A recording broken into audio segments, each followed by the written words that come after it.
Yang munafik-munafik itu adalah orang-orang yang di sekitaran daripada masjid Madinah. Kenapa masjid ini tempat orang-orang soleh lah, orang-orang berzikir? Itu pasti yang tidak senang tuh orang yang dekat, tidak mungkin yang jauh. Ini kita inilah mulai hendak membangun masjid, inilah hendak bangun masjid di sini, minta sumbangan ke sana kemari. Otomatis yang tidak senang tuh orang yang dekat-dekat. Tidak mungkin orang RT 7 tidak senang dengan di sini, tidak mungkin. Pasti orang yang dekat-dekat. Dan itu sudah dijanjikan Allah Taala, kami akan inilah membagi di muka bumi ini, bila ada kelompok ini pasti ada kelompok yang ini.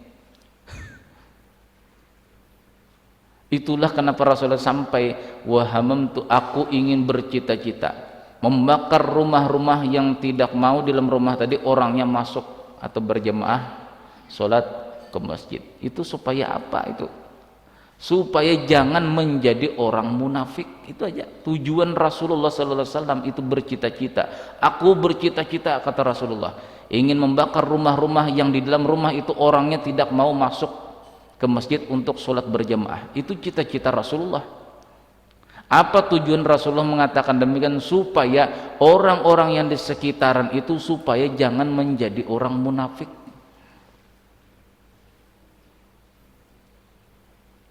Supaya jangan menjadi orang munafik. Karena wa mimman haulakum minal a'rabi munafiqun wa min ahlil madinati maradu 'alan nifaq la ta'lamuhum nahnu na'lamuhum. Kami yang mengetahui, kata Allah Taala, kami yang mengetahui munafik dengan tidaknya itu kami tahu. Jadi bila ada kebaikan yang kita akan kita kerjakan di sini, itu pasti yang tidak senang tuh yang di sekitaran situ juga. Makanya supaya jangan dijadikan Allah Taala kita ini orang yang membenci suatu kebaikan, yuk sholat di masjid berjamaah. Itu aja tujuannya Rasulullah. Tapi pernahlah Rasulullah sallallahu alaihi wasallam membakar rumah orang di sekitaran di Madinah? Tidak pernah. Cuma itu namanya istilah di dalam hadis itu kan ada targhib wa tarhib inilah. Ada yang namanya anjuran dan adanya cuma sekadar ancaman. Tapi ancaman itu tidak pernah dilakukan Rasulullah. Jangan salah memaham hadis inilah. Bila ancaman berarti harus dilakukan. Tidak. Rasulullah terkadang ingin mengancam inilah, cuma tidak dilakukan Rasulullah. Kalau orang sekadar memaham hadis, sekadar baca inilah, aku, kata Rasulullah, bercita-cita ingin membakar rumah-rumah orang yang tidak mau sholat ke masjid. Nah, orang yang tidak paham bahasa Arab, tidak pernah belajar hadis, wah berarti halal nih rumah-rumah yang di sekitaran masjid dibakar orang-orang yang tidak mau ke masjid. Nah, ini salah memaham. Itu gunanya kita belajar ilmu itu bersanad kepada guru-guru yang sanadnya itu sampai kepada Rasulullah. Itu tujuannya supaya jangan salah memaham. Banyak tulah hadis-hadis Nabi targhib wa tarhib. Ada khusus kitab, pada kitab hadis yang membahas hadis-hadis Nabi tarhib, ancaman, tapi tidak pernah dilakukan Rasulullah. Artinya jangan dilakukan juga. Contohnya adalah ada lagi orang yang mabuk inilah mati. Jangan, kata Rasulullah, jangan dimandikan, jangan dikafani, jangan disolatkan, dan jangan dikuburkan di komplek pekuburan orang Islam. Itu ada hadisnya. Lalu kalau orang berpedoman daripada perkataan hadis seperti ini, lalu bila ada orang mati dalam keadaan mabuk atau belum 40 hari daripada mabuknya tadi meninggal dunia, lalu kita biarkan, tidak kita urus mayatnya tadi, berarti salah memaham hadis. Itu tarhib. Itu artinya ancaman tapi tidak boleh dilakukan. Nabi pernahlah meninggalkan mayat? Tidak pernah. Cuma sekedar ancaman lah, ancaman. Ada lagi istilahnya targhib, targhib artinya anjuran.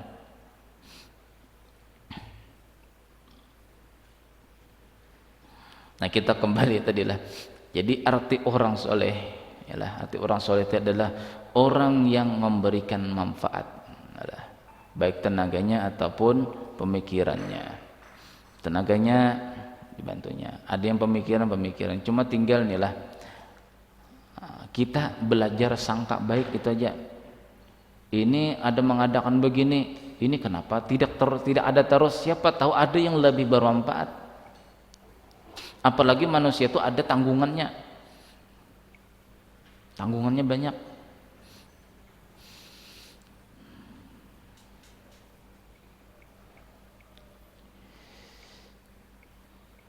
Jadi ada yang soleh di dalam segi dunia, inilah ada yang soleh pada segi akhirat. Yang penting bermanfaat, itu aja. Di dalam hadis Nabi SAW, tuba liman ja'alallahu lahu mafatihal khair maghalikal syarr, wa wailul liman ja'alahu lahu maghalikal khair wa mafatihal syarr. Beruntunglah, kata Rasulullah, tuba liman ja'alallahu lahu mafatihal khair, beruntunglah orang yang dijadikan Allah Ta'ala sebagai pembuka kebaikan. Bila ada orang itu ada gagasan yang terbaik, bila ada orang itu selalu ada gagasan, ada perencanaan yang membawa kepada manfaat manusia. Maghalikal syarr, bukan sampai di situ, kata Rasulullah. Orang yang beruntung itu apabila sudah selalu ada dia, ada gagasan, ada perencanaan yang baik-baik, bukan sampai di situ, dia itu yang kedua, maghalikal syarr, dan menutup semua yang tidak baik.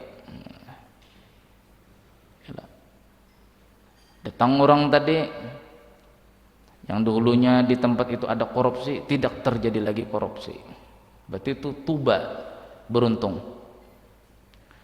Nah, kalimat tuba ini dalam hadis itu selalu dikaitkan Rasulullah SAW kepada ahli surga. Nah, ini kita beruntungnya itulah. Kalau kalimat tuba, beruntung, kalimat beruntung di sini ini dinyatakan Nabi lah sebagai keberuntungan dunia akhirat. Tuba, beruntunglah dunia akhirat. Nah, istilah kita, liman ja'alahu lahu mafatihal khair, bagi orang yang dijadikan Allah Ta'ala orang itu sebagai pembuka daripada kebaikan. Apabila kita pindah ke sini, inilah ada kebaikan tercipta di sana. Bila pindah ke sana, tertutup semua kejahatan-kejahatan atau yang tidak baik. Dahulunya misalnya sholat berjamaah di sini sedikit, lalu dengan adanya pengurus masjid, jemaahnya semakin banyak. Yang dahulunya di pos manakah misalnya main judi-judian ini misalnya, lalu datang orang tadi itu atau ada perwakilan dari mana, tidak terjadi lagi perjudian apa-apa. Berarti orang itu sudah ada isyarat orang itu mendapatkan keberuntungan dunia akhirat. Wa wailul liman ja'alahu lahu maghalikal khair wa mafatihasy syarr. Dan sangatlah celaka, kata Rasulullah, orang yang dijadikan Allah sebagai pembuka, sebagai apa? Penutup kebaikan, dan sebagai pembuka semua kejahatan. Asal mulanya di kampung itu tidak pernah terjadi yang namanya perjudian macam-macam. Datang orang tadi, lalu timbul anak-anak pemudanya menjadi penjudi. Ini orang-orang yang sangat celaka.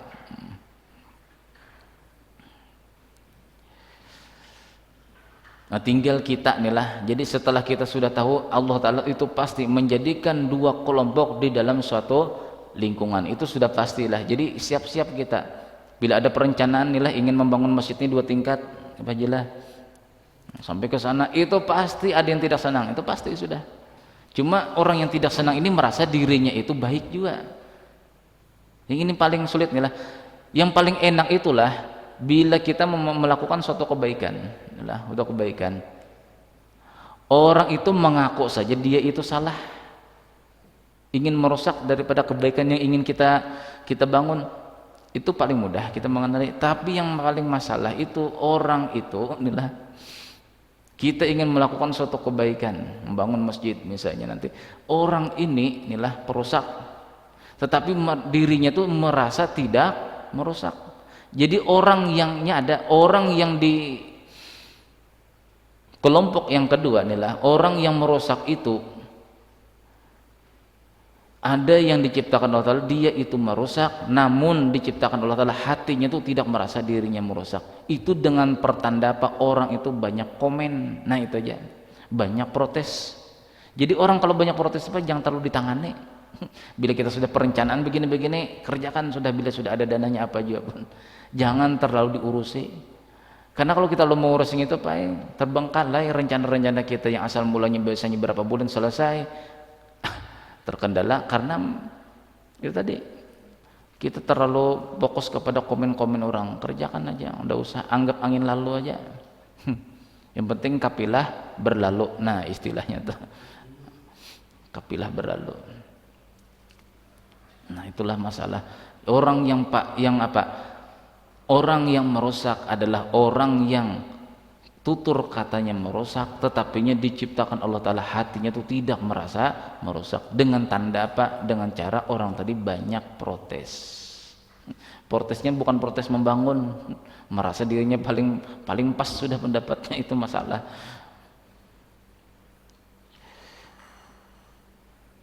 Jadi tinggal kita adalah bagaimana supaya zuriat kita atau anak-anak cucu kita inilah, anak-anak cucu kita, supaya jangan termasuk golongan yang kedua ini.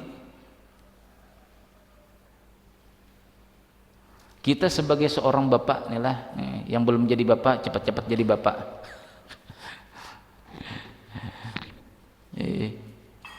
Itu Al-Quran tersendiri inilah, ini khusus nih Al-Quran inilah. Kita sebagai bapak ini ada yang perlu kita lakukan, yang supaya anak-anak kita ini jangan sampai menjadi golongan yang kedua, golongan perusak. Perusak tadi itu dirinya ini tidak merasa merusak. Nah itu masalah.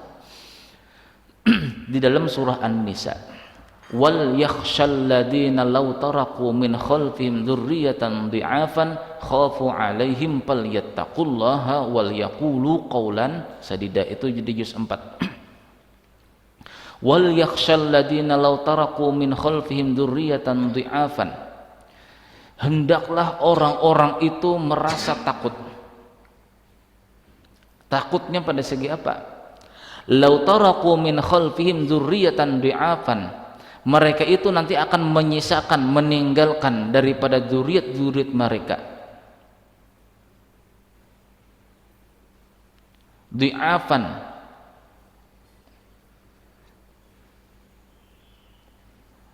zuriat yang lemah pemikirannya, zuriat atau keturunan yang banyak melakukan sia-sia. Hendaklah manusia itu banyak takut di situ. Kalau kita takut anak kita kelaparan, bisa kita kasih uang untuk jajan sendiri atau dikasih. Masalah rezeki inilah, itu jangan ditakutkan, itu aja. Rezeki anak kita jangan ditakutkan. Itu sudah bila manusia itu sudah dilahirkan ke dalam dunia tuh mulai bernapas, membuka mata bayi tadi, itu sudah ada totalnya sampai ke mati, itu totalnya misalnya 5 triliun itu sudah. Jadi kalau sudah ada jaminan, jangan terlalu banyak dipikirkan. Berencana tapi jangan mengharapkan hasil daripada rencana kita. Itu bikin pusing kita. Makanya dalam sabda Nabi, yang kau khawatirkan itu adalah adaful yakin, lemahnya keyakinan bahwasanya sudah Allah Ta'ala meyakinkan setiap manusia yang lahir ke dalam dunia itu rezekinya sudah ada totalnya. Nah total biayanya itu sudah ada, tinggal ada jalannya yang lambat, ada jalannya cepat. Itu tergantung daripada kemaksiatannya. Itu jadi yang dipikirkan tuh kemaksiatannya, bukan masalah jalannya. Yang Allah Ta'ala khawatirkan itulah wal yakhshal ladina law taraku min khalfihim dzurriyyatan dhi'afan, hendaklah orang-orang itu takut law taraku, jikalau mereka nanti meninggalkan atau melahirkan anak-anak dhi'afan yang menyia-nyiakan, khafu alaihim, yang mereka takut terhadap zuriat mereka tadi, supaya jangan keturunan anak kita, inilah anak keturunan kita itu sebagai orang-orang yang merugikan, di'afan, merugikan, merusak, menjadi kelompok yang kedua. Falyattaqullaha wal yaqulu qawlan sadida. Hendaklah yang pertama bertakwa kepada Allah, wal yaqulu jalan yang kedua, wal yaqulu qawlan sadida, dan hendaklah berkata yang lemah lembut. Nah, lemah lembut,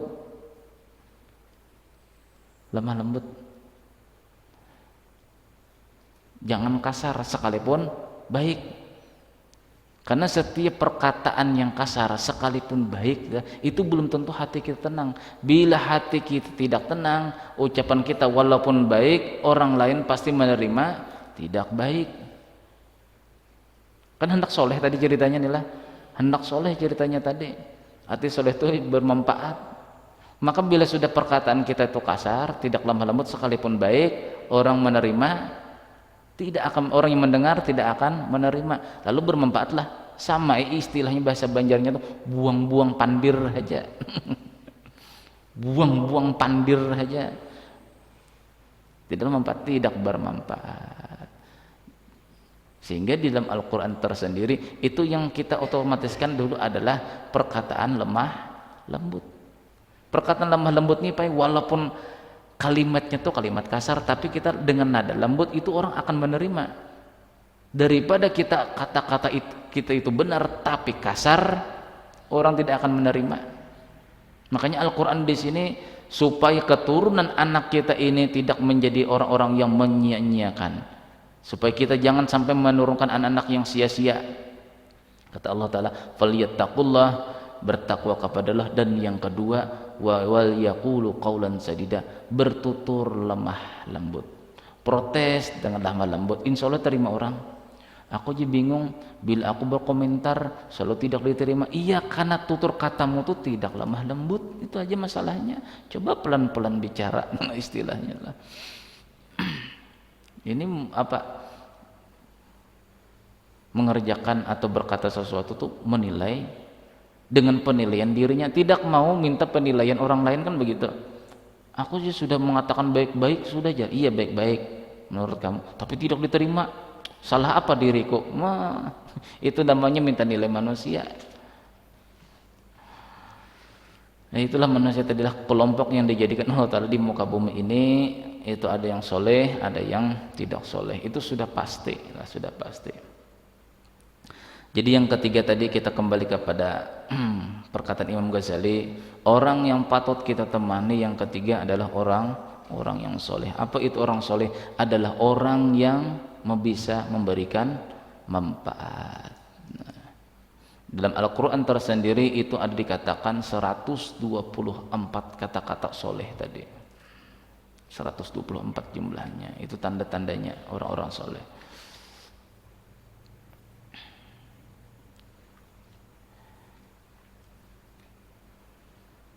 Maka bila tidak, kata Imam Ghazali, bila kamu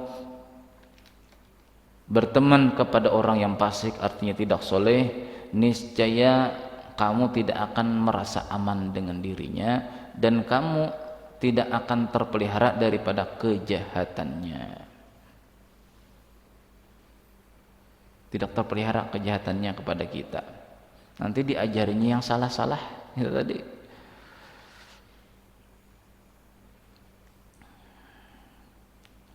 Dan mudah-mudahan ada manfaatnya. Mudah-mudahan Allah Subhanahu wa Ta'ala mengampuni semua dosa zahir dan batin kita, diberikan kita zuriat atau keturunan-keturunan soleh dan solehah yang menjadi penerus kita nanti di akhirat, yang bisa mereka itu memberikan syafaat kepada kita. Mudah-mudahan dengan berkah kita selalu menuntut ilmu agama sebagai kewajiban kita.